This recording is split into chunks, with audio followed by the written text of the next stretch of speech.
السلام علیکم ورحمۃ اللہ وبرکاتہ۔ بسم اللہ الرحمن الرحیم۔ اللہم صلی علی محمد وعلی آل محمد کما صلیت علی ابراہیم وعلی آل ابراہیم انک حمید مجید۔ اللہم بارک علی محمد وعلی آل محمد کما بارکت علی ابراہیم وعلی آل ابراہیم انک حمید مجید۔ عن عقبة بن عامر رضی اللہ عنہ ان رسول اللہ صلی اللہ علیہ وسلم خرج الى قتل احد فصلى عليهم بعد 8 سنين كالمودع لأحياء والأموات، ثم طلع على المنبر فقال إني بين أيديكم فرط وأنا شهيد عليكم وإن موعدكم الحوض وإني لأنظر إليه من مقام هذا ألا وإني لست أخشى عليكم أن تشركوا ولكن أخشى عليكم الدنيا أن تنافسوها۔ قال فكانت آخر نظرة نظرتها إلى رسول الله صلى الله عليه وسلم متفق علیہ۔ حضرت عقبہ بن عامر رضی اللہ تعالیٰ عنہ بیان کرتے ہیں کہ رسول اللہ صلی اللہ علیہ وسلم شہدائے احد کے جو مدفن تھے، جو ان کی قبریں تھیں، ان کی طرف اپنے آخری ایام میں تشریف لے گئے اور ان کے شہید ہونے کے 8 سالوں کے بعد آپ نے ایک مرتبہ پھر ان پر، ان کی قبروں پر جنازہ پڑھا اور اس طرح ان کو الوداع کیا جیسے کوئی زندہ فوت شدہ لوگوں کو الوداع کرتا ہے، جس طرح عام طور پہ یعنی ہم اپنے فوت شدگان کے اوپر جنازہ پڑھتے ہیں۔ پھر آپ صلی اللہ علیہ وسلم تشریف لائے اور مسجد نبوی میں منبر پر تشریف فرما ہوئے اور پھر آپ نے خطبہ ارشاد فرمایا۔ تو آپ صلی اللہ علیہ وسلم نے ارشاد فرمایا کہ میں تم سے آگے سبقت لے جا کر تمہارا منتظر ہوں گا اور تم پر گواہ ہوں، اور میری اور تمہاری ملاقات کی جگہ اب حوض ہے، یعنی حوض کوثر ہے۔ اور آپ نے فرمایا کہ گویا کہ میں ابھی اس جگہ کھڑے کھڑے اس حوض کو دیکھ رہا ہوں۔ اور پھر آپ نے فرمایا خبردار یاد رکھو، مجھے اس بات کا خوف نہیں ہے کہ تم دوبارہ سے شرک کرنے لگو گے، لیکن اس بات کا خدشہ ضرور لاحق ہے کہ تم دنیا کے لیے آپس میں ایک دوسرے سے آپ کے بڑھنے لگ جاؤ گے۔ حضرت عقبہ بن عامر رضی اللہ تعالیٰ عنہ فرماتے ہیں یہ وہ آخری نظر تھی جو میں نے آپ صلی اللہ علیہ وسلم پر ڈالی تھی، یعنی آپ کی وفات سے قبل یہ میری اور آپ صلی اللہ علیہ وسلم کی آخری ملاقات تھی۔ یہ حدیث مبارکہ صحیح بخاری اور صحیح مسلم کی متفق علیہ روایت۔ اور ایک اور روایت کے الفاظ آخر سے یہ ہیں وَلَكِنِّي أَخْشَىٰ عَلَيْكُمُ الدُّنْيَا أَن تَنَافَسُوا فِيهَا وَتَقْتَتِلُوا فَتُهْلِكُوا كَمَا هَلَكَ مَنْ كَانَ قَبْلَكُمْ۔ مجھے تمہارے اوپر دنیا کا ڈر ہے کہ تم اس میں ایک دوسرے سے آگے بڑھنے کی کوشش کرو گے اور تم آپس میں اس کی وجہ سے قتل و غارت گری کرو گے اور اسی طرح برباد اور ہلاک ہو جاؤ گے جیسے تم سے پہلے لوگ ہلاک ہو گئے، برباد ہو گئے۔ رسول اللہ صلی اللہ علیہ وسلم کے آخری ایام کی جو تفاصیل ہیں ان میں سے یہ ایک بڑی طویل حدیث ہے جس کا کچھ حصہ یہاں پر بیان ہوا ہے، اور دیگر بہت سے صحابہ کرام نے بھی آپ صلی اللہ علیہ وسلم کی یہ جو واقعہ ہے اس کو نقل کیا ہے۔ آپ صلی اللہ علیہ وسلم نے اپنے آخری ایام میں جو چند کام ارشاد فرمائے تھے ان میں سے ایک یہ تھا کہ آپ شہدائے احد کے پاس وہاں مقبروں پر جا کر دوبارہ سے ان کے اوپر جنازہ پڑھا اور ان کو الوداع کیا۔ اس سے یہ بات پتہ چلتی ہے کہ ایک مرتبہ اگر کسی کا جنازہ پڑھا جا چکا ہے تو دوبارہ یا سہ بارہ وہ جنازہ پڑھا جا سکتا ہے، اس میں کوئی حرج نہیں۔ بسا اوقات دیکھا گیا ہے کہ ایک میت ہے، اس کا جنازہ پڑھ دیا گیا، کچھ لوگوں کے آنے کا انتظار ہوتا ہے، جب دوبارہ جنازہ پڑھا جاتا ہے تو پہلے جنہوں نے جنازہ پڑھا ہے وہ نہیں پڑھتے کہ جی ہم پڑھ چکے ہیں، تو دوبارہ پڑھنے میں کوئی حرج نہیں۔ دعا ہے مغفرت کی، وہ دوبارہ بھی کی جا سکتی ہے، جس طرح اللہ کے رسول صلی اللہ علیہ وسلم کے دور میں ایک بزرگ خاتون جو ہے وہ مسجد نبوی کی صفائی کیا کرتی تھی. سردیوں کی ایک رات میں وہ فوت ہو گئیں تو صحابہ کرام نے اس سردی میں آپ کو جگانا اور بے آرام کرنا مناسب نہیں سمجھا. ان کا جنازہ پڑھایا اور ان کو دفن کر دی. آپ صلی اللہ علیہ وسلم کو وہ کچھ دن نظر نہیں آئیں تو آپ نے پوچھا کہ وہ خاتون جو آتی تھی صفائی کرتی تھی وہ کدھر گئی؟ تو صحابہ نے کہا اللہ کے رسول صلی اللہ علیہ وسلم وہ اتنے دن پہلے فوت ہو گئی تھی، رات بہت سرد تھی، ہم نے آپ کو جنازہ کے لیے جگانا مناسب نہیں سمجھا، بے آرام کرنا مناسب نہیں سمجھا. اور جس طرح ہوتا ہے کہ بعض لوگ عام طور پر معاشرے میں ان کو کوئی بہت زیادہ اہمیت نہیں حاصل ہوتی، ان کے ہونے نہ ہونے سے عام لوگوں کو فرق نہیں پڑ رہا ہوتا، تو وہ بتانا بھی بھول گئے کہ اللہ کے رسول کہ وہ کوئی خاتون ایسی جو فوت ہو گئی. تو آپ نے اس بات کو پسند نہیں فرمایا اور آپ نے فرمایا مجھے ان کی قبر پر لے چلو. تو صحابہ کے ساتھ آپ صلی اللہ علیہ وسلم ان کی قبر پہ گئے اور پھر وہاں قبر پر آپ نے دوبارہ جنازہ پڑھا اور صحابہ کرام نے آپ کے پیچھے دوبارہ جنازہ پڑھا. تو یہ صحابہ جو پہلے جنازہ پڑھ چکے تھے انہوں نے دوبارہ جنازہ پڑھا. اور اس شہدائے احد کا جنازہ آپ صلی اللہ علیہ وسلم پہلے پڑھ چکے تھے لیکن آپ نے دوبارہ پڑھایا. تو کسی کا جنازہ دوبارہ پڑھا جا سکتا ہے، اس میں کوئی حرج نہیں. اور پھر یہ کہ ایک مدت گزرنے کے بعد بھی پڑھا جا سکتا ہے. جیسے آپ صلی اللہ علیہ وسلم نے 8 سال بعد احد کے شہداء پر دوبارہ جنازہ پڑھ دیا، تو کوئی حرج نہیں. ایک بڑی مدت کے بعد اگر آپ کبھی کسی جگہ کسی قبر پر گئے ہیں تو وہاں کسی کا جنازہ دوبارہ پڑھنا یہ مغفرت کی دعا ہے، اس میں کوئی حرج نہیں کی جا سکتی. پھر آپ صلی اللہ علیہ وسلم منبر پر تشریف لائے تو آپ نے صحابہ کرام سے خطبہ ارشاد فرمایا. یہ خطبہ بھی بڑا طویل ہے، اس کا مختصر سا حصہ یہاں پر بیان ہوا ہے جو اس باب سے متعلق ہے، کیونکہ قیامت کے قرب سے اور قیامت کے حوال سے متعلق احادیث چل رہی ہیں. کہ آپ نے فرمایا کہ میں تم سے پہلے اب یہاں سے رخصت ہو کر تمہارا آگے استقبال کروں گا اور ملاقات کی جگہ حشر کے میدان میں حوض ہوگا. یہ حوض کوثر ہے جو اللہ رب العزت نے رسول اللہ صلی اللہ علیہ وسلم کو عنایت فرمانا ہے. اور معلوم ہے آپ صلی اللہ علیہ وسلم کی امت کے وضو کے اعضاء یہ چمکیں گے قیامت کے دن، اور اسی لیے آپ نے فرمایا تھا کہ جو اس چمک کو بڑھانا چاہیے اس کو بڑھانی چاہیے، یعنی اچھے طریقے سے وضو کرنا چاہیے اور کثرت کے ساتھ وضو کرنا. یعنی اگر کسی بندے کو حاجت نہیں بھی ہے اور وہ صرف اس لیے وضو کرتا ہے کہ جی گناہ بھی معاف ہوتے ہیں اور اس کے ساتھ ساتھ میری قیامت کے دن اعضاء کی چمک بڑھے گی، تو کوئی حرج نہیں. اسی طرح اگر کسی شخص کا وضو ٹوٹتا ہے اور وہ فوراً وضو کر لیتا ہے چاہے نماز کا وقت نہیں بھی ہے، تو یہ زیادہ تر وضو کی حالت میں رہنا آپ نے فرمایا اس وضو کی حفاظت سوائے مومن کی اور کوئی نہیں کر سکتا.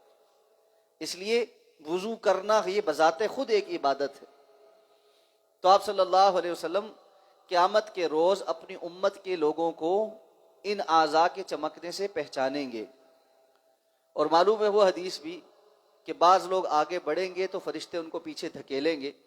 آپ ان کی ظاہری علامات کی وجہ سے کہیں گے کہ میرے امتی ہیں، تو فرشتے آپ سے عرض کریں گے کہ انک لا تدری ماذا احدثوا بعدک، آپ نہیں جانتے کہ انہوں نے آپ کے بعد کیسی کیسی بدعات گھڑ لی تھی.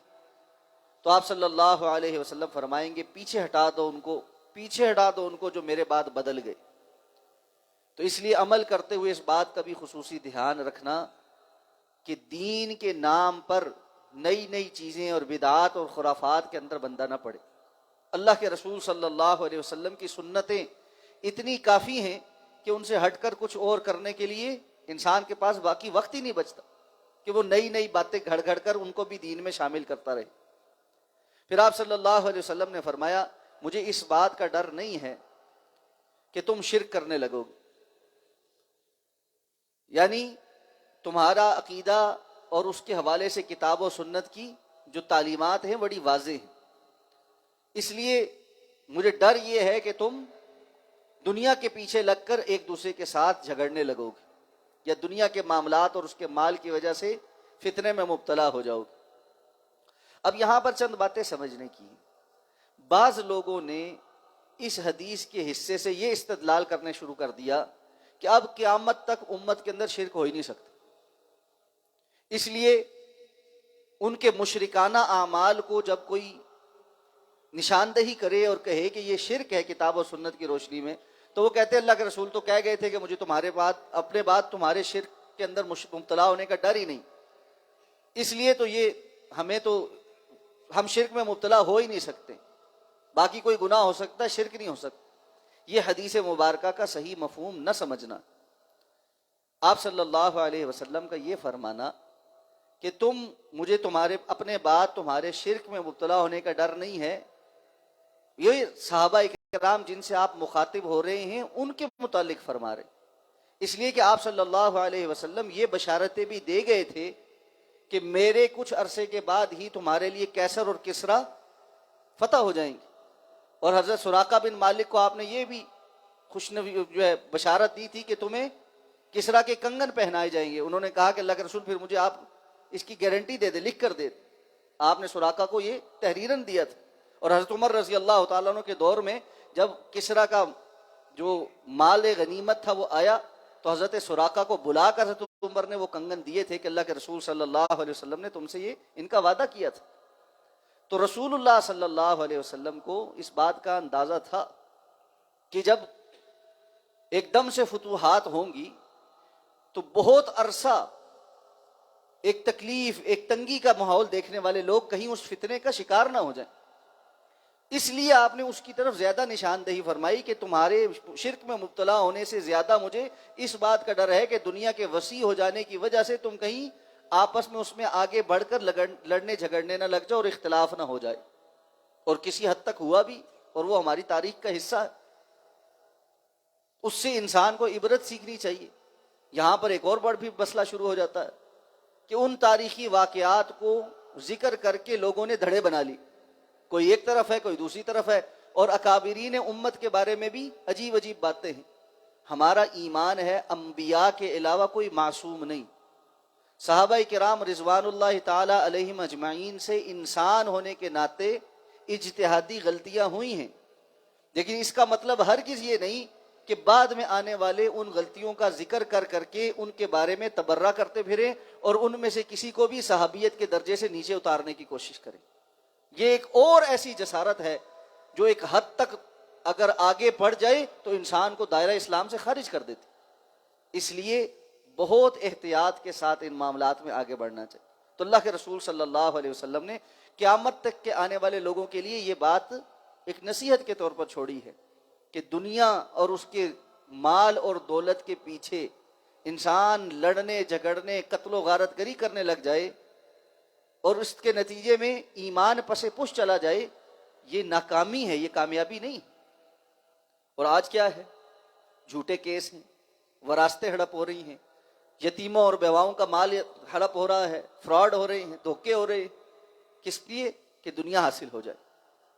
اس لیے اس بات سے بچیں، دنیا اتنی ہی ملنی ہے جو نصیب میں لکھی گئی ہے۔ آپ نے فرمایا تھا فَأَجْمِلُوا فِي الطَّلَبِ، اب تم اس دنیا کے طلب کرنے میں اچھا راستہ اختیار کرو، اس کو جلد بازی کی وجہ سے حرام نہ کرو۔ اللہ ہم سب کو سمجھ کر عمل کرنے کی توفیق عطا فرمائے۔ سبحان اللہ۔ جنازہ فوراً ختم ہونے کے بعد ہاتھ اٹھا کر دعا منگوانا کہ میت کی بخشش کے لیے دعا کریں، اس کا کوئی ثبوت رسول اللہ صلی اللہ علیہ وسلم سے نہیں ہے۔ اصل میں جنازہ ہی دعا ہے۔ اب مسئلہ یہ ہمارے ہاں بن گیا ہے کہ جنازے کے اندر تو دعا پڑھنی نہیں، یا پڑھنی ہے تو بالکل مختصر سی، وہ 2 منٹ کے سے بھی کم میں جنازہ ختم ہو جاتا ہے 4 تکبیروں میں، اور اس کا نتیجہ یہ ہے اکثریت جنازے کی دعاؤں سے نابلد ہے، اکثریت۔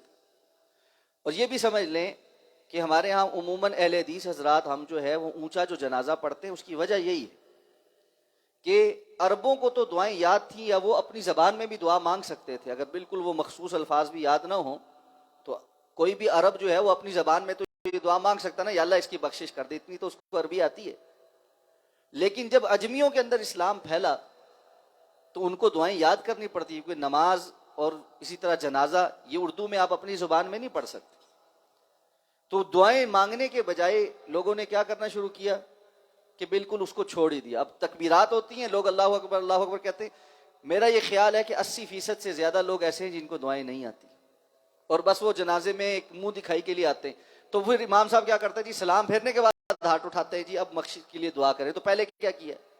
یہ کیا مانگا تھا؟ جو اللہ کے رسول صلی اللہ علیہ وسلم تو اس کثرت کے ساتھ دعائیں مانگا کرتے تھے کہ صحابہ کہتے ہیں ہم تمنا کرتے کاش یہ جنازہ ہمارا ہوتا اور آپ صلی اللہ علیہ وسلم نے اتنی دعائیں ہمارے لیے مانگی ہوتی. تو اس کا حل کیا ہے کہ عبداللہ ابن عباس اور حضرت عباس رضی اللہ تعالیٰ عنہ سے یہ ثابت ہے، انہوں نے جنازے کے اندر جب اونچی آواز سے جنازہ پڑھایا اور سورہ فاتحہ بھی پڑھی تو کسی نے پوچھا یہ آپ نے کیا کیا؟ کیونکہ روٹین تو یہ تھی کہ سری ہوتا تھا جنازہ. تو انہوں نے کہا تاکہ تمہیں یہ بتاؤں کہ یہ حق ہے، اور ایک اور روایت میں الفاظ یہ ہیں تاکہ تمہیں تعلیم دے سکوں کہ جنازہ کیسے پڑھتے.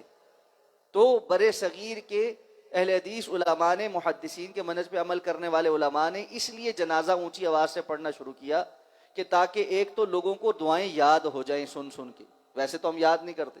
دوسرا اگر کسی کو نہیں آئے تو کم از کم وہ آمین کہے کہ تو ساتھ شریک ہو. یہ بعد میں ایک اور دعا مانگنے کی جو ترتیب ہے اس کی کوئی ثبوت ہمیں نہیں ملتا. اونچی آواز سے پڑھنے کا ثبوت تو صحابہ اکرام سے آثار میں ملتا ہے، لیکن بعد میں دعا مانگنے کا ثبوت تو کسی اثر میں بھی نہیں ملتا. اسی لیے اب آپ دیکھتے ہیں کہ سنجیدہ فکر جو دوسرے مسالک کے علماء ہیں وہ بھی اب اس طرف آ رہے ہیں. مولانا تقی عثمانی صاحب نے اپنے بھائی حضرت مولانا رفیع عثمانی صاحب کا جنازہ پڑھایا اور اس میں سورہ فاتحہ بھی پڑھی اور تھوڑی آواز بلند بھی رکھی جس سے لوگوں کو سمجھ بھی آئی کہ انہوں نے سورہ فاتحہ پڑھی، اور مغفرت کی دعائیں بھی اچھی خاصی پڑھی انہوں. اور ان کے اب فتاویٰ بھی موجود ہیں کہ یہ جنازے کے بعد جو ہے دعا مانگنا اس کی کوئی شرعی حیثیت نہیں. اللہ اعلم. جی پیچھے کچھ پوچھیں.